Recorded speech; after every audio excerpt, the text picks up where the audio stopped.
আমার বস, আমি সেখানে কাজ করার অভিজ্ঞতা দিয়ে শুরু করি। মা ছেলের গল্প, আমার বস, এবং তাতে সঙ্গীত করার সুযোগ হয়েছে।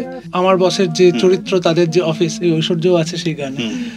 তারা অফিস এমপ্লয়িরা মিলে একবার একটা সরস্বতী পুজো প্ল্যান করে অফিসে, এবং সেইখানে অফিসের ছাদে সরস্বতী পুজো হবে, তার জন্য একটা গান, এবং সেখানে সরস্বতী যেহেতু শিল্প সংস্কৃতির দেবী আর কি, তাকে আরাধনার মধ্যে একটা সব রকমের শিল্পের সেলিব্রেশন আছে। আমি রূপে গানটা শুনে গেছি, মানে টানা একদিন শুনেই গেছি। এবার সবাই ভাবছে আমার সিনেমার গান বলে আমি এরকম করছি, কিন্তু বিশ্বাস করো, এটা যদি আমার বসের গান নাও হতো, ইকুয়ালি আমার গানটা এতটাই ভালো লাগতো। মালা চন্দনে বেদনা, মালা চন্দনে বেদনা, মালা চন্দনে বেদনা আমাকে।